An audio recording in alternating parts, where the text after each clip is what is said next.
High বন্ধুরা, আমি কৌশিক। তোমরা দেখছো প্রোগ্রামিং বাংলা ইউটিউব চ্যানেল। আশা করি সবাই ভালো আছো।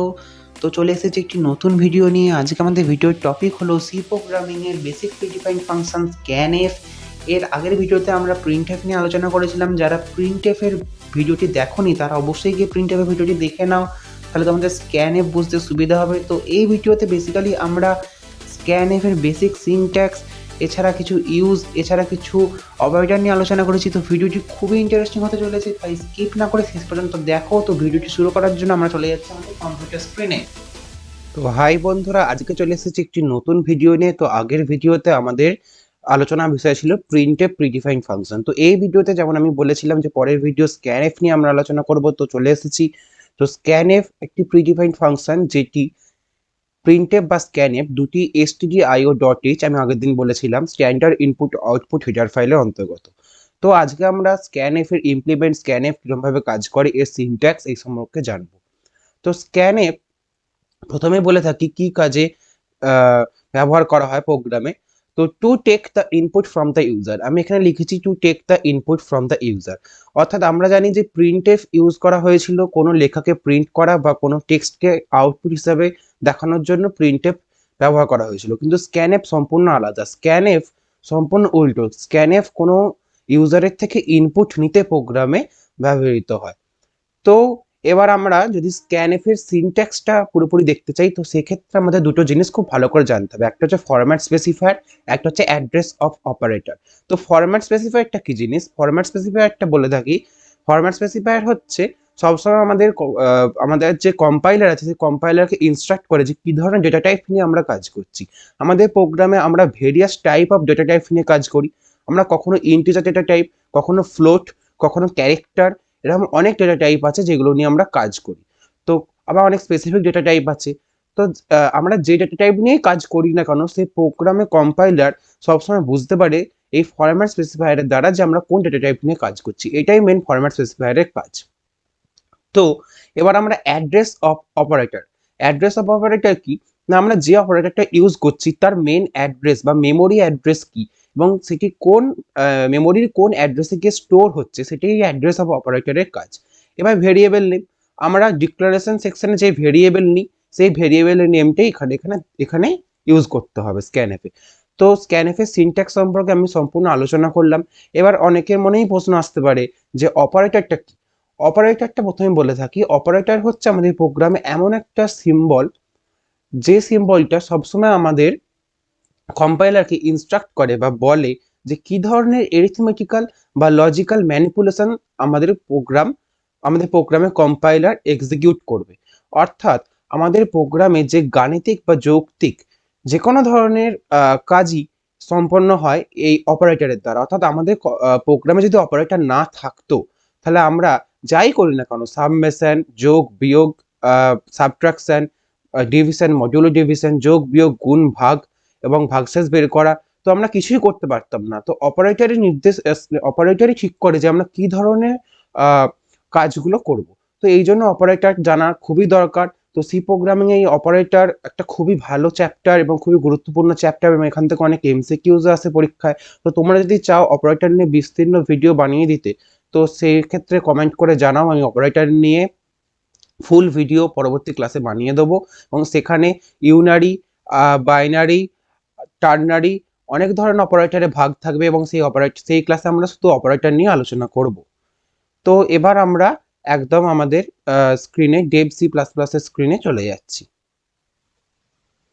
তো যেহেতু আজকে আমাদের আলোচনার বিষয় scanf এবং আগের ভিডিওতে আমরা printf নিয়ে আলোচনা করেছিলাম, তো প্রথমে বলে থাকি যে যারা printf এর ভিডিওটি দেখোনি তারা অবশ্যই scanf এর করার আগে printf এর ভিডিওটি দেখে নাও, কারণ scanf বুঝতে গেলে printf বোঝা খুবই জরুরি, নতুবা প্রবলেম হবে।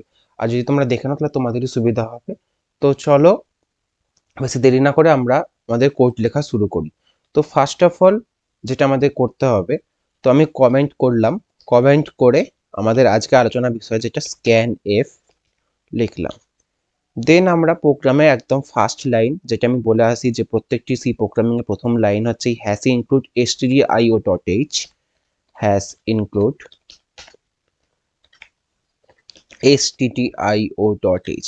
তো এই লাইনে বেসিক্যালি এই যে আমরা প্রিপ্রসেসর ডাইরেক্টিভ হ্যাশ ইনক্লুড ইউজ করেছি, কেন ইউজ করেছি আমি আগেই বলেছি আগের ভিডিওতে, যারা দেখোনি তারা দেখে নাও। stdio.h অর্থাৎ হেডার ফাইলটা যুক্ত করার জন্যই আমরা এখানে প্রিপ্রসেসর ডাইরেক্টিভ ইউজ করি, এবং .hটা অনেকের প্রশ্ন, .hটা হচ্ছে হেডার ফাইলের এক্সটেনশন। তো আমরা যখনই কোনো হেডার ফাইল ইউজ করছি তার এক্সটেনশন দিচ্ছি, যেমন আমি এই প্রোগ্রামটা বেসিক্যালি এই প্রোগ্রামটা সেভ করার জন্য একটা এক্সটেনশন দিয়েছি, সেটি হচ্ছে সি ফাইলস। তো যারা C++ করছো তারা সিপিপি দেবে এক্সটেনশন। তো এরকম ভাবে অনেক এক্সটেনশন থাকে, সেটাই হচ্ছে .h। তো এবার আমরা প্রোগ্রামের second line int main, basically এই লাইনটা এবং এখানে আমরা প্যারেন্থেসিস দিচ্ছি, এইটিকে প্যারেন্থেসিস বলা হয়, প্যারেন্থেসিস এটি। তো ইন্ট মেন হচ্ছে প্রোগ্রামের মেন ফাংশন, যেখান থেকে আমরা বলেছিলাম প্রোগ্রামের এক্সিকিউশন স্টার্ট হয় সমস্ত সি প্রোগ্রামিং এ। দিয়ে আমরা ওপেন কার্লি ব্রেস দিলাম, দিয়ে প্রোগ্রামের মেন সেকশনে চলে এলাম বা বডিতে চলে এলাম। এখানে আমাদের প্রয়োজনীয় কোড আমরা লিখবো। তো এখানে আমরা ইন্ট এ দিচ্ছি। তো কেন ইন্ট এ দিলাম, যেহেতু আমরা আজকে scanf ইউজ করে একটা একটা ইউজারের থেকে ইনপুট নেব, তার জন্য আমাদের একটা ভেরিয়েবল দরকার। সেই ভেরিয়েবল হিসেবে আমি এখানে এ ভেরিয়েবল স্টোর করলাম। তো দেন আমরা প্রিন্টএফ ইউজ করব একটা প্রাইমারি মেসেজ দেওয়ার জন্য। প্রাইমারি মেসেজ আমি দেব এন্টার এ নাম্বার। ক্লিয়ার? তো আমি একটা নাম্বার চাইছি, আমি চাইছি যে একটা এমন মেসেজ আউটপুট স্ক্রিনে যাক যেখানে এন্টার এ নাম্বার থাকবে। দেন আমরা scanf। এবার আমরা আমাদের মূল আলোচনার বিষয়ে আসবো। তো scanf আমরা কিভাবে দেবো? প্রথমে আমি বলেছি ফরম্যাট স্পেসিফায়ার। আমি প্রথমে ভিডিও শুরুতে এক্সপ্লেন করেছি যে ফরম্যাট স্পেসিফায়ার কি জিনিস। তো ফরম্যাট স্পেসিফায়ার হচ্ছে, আমি আবারও বলে দিচ্ছি, এক্ষেত্রে আমাদের ফরম্যাট স্পেসিফায়ার হবে %t। তো কেন হলো সেটা আমি বলি। আমি বলেছিলাম যে কি ধরনের ডেটা টাইপ নিয়ে আমরা কাজ করছি। অলরেডি এখানে দেখতে পাচ্ছি আমরা ইন্টিজার ডেটা টাইপ নিয়ে কাজ করছি, রাইট? তো সেক্ষেত্রে আমাদের তাই এখানে %t হলো। তো কি ধরনের ডেটা টাইপ এবং তার জন্য কি ধরনের ফরম্যাট স্পেসিফায়ার হবে, এইগুলো যে কোনো সি প্রোগ্রামিং এর বইতেই পাওয়া যাবে। যেমন সাপোজ আমি বলছি ক্ষেত্রে যদি আমি ফ্লোট নিতাম, ইন্টকে ক্যান্সেল করে দিয়ে আমি ফ্লোট নিতাম, অর্থাৎ এক্ষেত্রে যদি আমি ফ্লোট নিতাম, তো এখানে %d ক্যান্সেল হয়ে এখানে %f হতো। তো যেহেতু এই প্রোগ্রামটি আমি ইন্ট ডেটা টাইপ নিয়ে করছি, তাই এক্ষেত্রে %d। এবার ক্যারেক্টার নিলে আবার %c হতো। তো আশা করি বোঝাতে পেরেছি। দিয়ে কমা দিয়ে আমরা অ্যাম্পারসেন্ট চিহ্ন দিলাম। অ্যাম্পারসেন্ট চিহ্ন দিয়ে আমরা এখানে এ দিলাম। অ্যাম্পারসেন্ট চিহ্ন কেন দিলাম? অ্যাম্পারসেন্ট চিহ্ন দিলাম কারণ অ্যাড্রেস অফ অপারেটর বোঝাতে। অ্যাড্রেস অফ অপারেটর কি না, আমরা যে অপারেটরটা ইউজ করছি সেটি মেমোরির মেমোরিতে কোনখানে কে স্টোর হচ্ছে। আমরা এখানে নাম্বার ইউজ করছি, তো নাম্বারটা এখানে আমরা প্রিন্ট করতে চাইছি, তো নাম্বারে ইনপুটটা নিতে চাইছি। তো নাম্বারের ভেরিয়েবলে দেখো এখানে ইন্ট এ, এই এ ভেরিয়েবলের মধ্যে কি স্টোর হচ্ছে, তাই আমাদের %ই হচ্ছে আমাদের অ্যাড্রেস অফ অপারেটর। দেন আমাদের ফাইনাল প্রিন্টএফে আমরা দেব the value of A, the value of A আমাদের কি হবে %d, কারণ এ হচ্ছে আমাদের, সরি ক্যাপস পড়ে গেছে, %d, কারণ এক্ষেত্রে আমরা ইন্টিজার ডেটা টাইপ নিচ্ছি তাই এখানে %d দিলাম। এবার আমাদের ভেরিয়েবলটার নেম দিতে হবে, যে আমরা কোন ভেরিয়েবলটাকে দেখাতে চাইছি, আমরা এই এ ভেরিয়েবলকে দেখাতে চাইছি। তো এই ক্ষেত্রে আমাদের এখানে সিম্পল এ দিতে হবে, এক্ষেত্রে সিম্পল এ দিতে হবে, দিয়ে আমাদের সেমিকলন দিতে হবে, সেমিকলন দিয়ে তারপর রিটার্ন 0 দিতে হবে। রিটার্ন 0 দিলে, আমি আগেই বলেছি যে কেন রিটার্ন 0 দেবো। রিটার্ন 0 দেবো তার কারণ হচ্ছে, যেহেতু আমরা এখানে ইন্ট মেইন ইউজ করেছি, তো তার জন্য যে কোনো ভ্যালু রিটার্ন, যে কোনো ইন্টিজার টাইপ ভ্যালু রিটার্ন আসতে পারে, যেটা আমাদের প্রোগ্রামে লাগবে না, তাই আমরা আগে থেকে রিটার্ন 0 দিয়ে দিচ্ছি, যে 0 ছাড়া অন্য কোনো ইন্টিজার ভ্যালু রিটার্ন আসবে না। তো এবার আমাদের এখানে প্রোগ্রাম লেখা শেষ হয়ে গেল। এবার আমরা ফাইলে গিয়ে সেভ করব ফাইলটিকে, দিয়ে আমরা এক্সিকিউট অপশনে গিয়ে কম্পাইল এন্ড রান। দেখা যাক, যখনই কোনো প্রোগ্রামে ভুল হবে তখন তোমাদের এখানে এরর চলে আসবে, যদি ঠিক হয় তাহলে এরকম ব্ল্যাক স্ক্রিনের উইন্ডো ওপেন হবে। তো দেখো আমাদের কি বলছে, এন্টার এ নাম্বার, অর্থাৎ তোমরা একটি নাম্বার দাও। তো এন্টার এ নাম্বার যদি বলে সেক্ষেত্রে আমি 10 দিলাম সাপোজ। তো দ্য ভ্যালু অফ এ 10, তাহলে আমি এখানে এন্টার এ নাম্বার, অর্থাৎ এখানে আমি ইনপুট নিলাম 10 ইউজারের থেকে, সেটিকে প্রিন্টএফ করে আমি এখানে প্রিন্ট করলাম যে দ্য ভ্যালু অফ এ 10।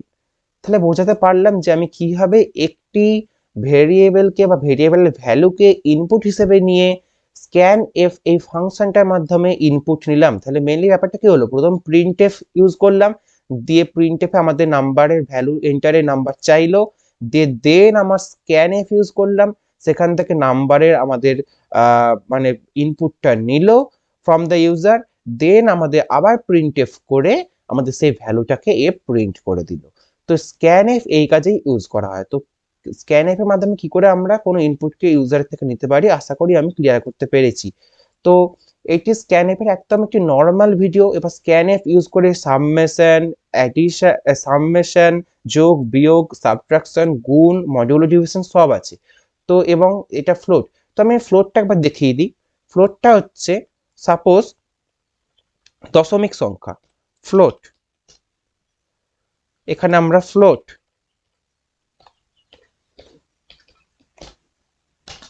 দেন এক্ষেত্রে আমরা বলেছিলাম ফ্লোট নিলে ডেটা টাইপ কি হবে, ফ্লোট ডেটা টাইপ, তাই এক্ষেত্রে ফরম্যাট স্পেসিফায়ার হবে %f।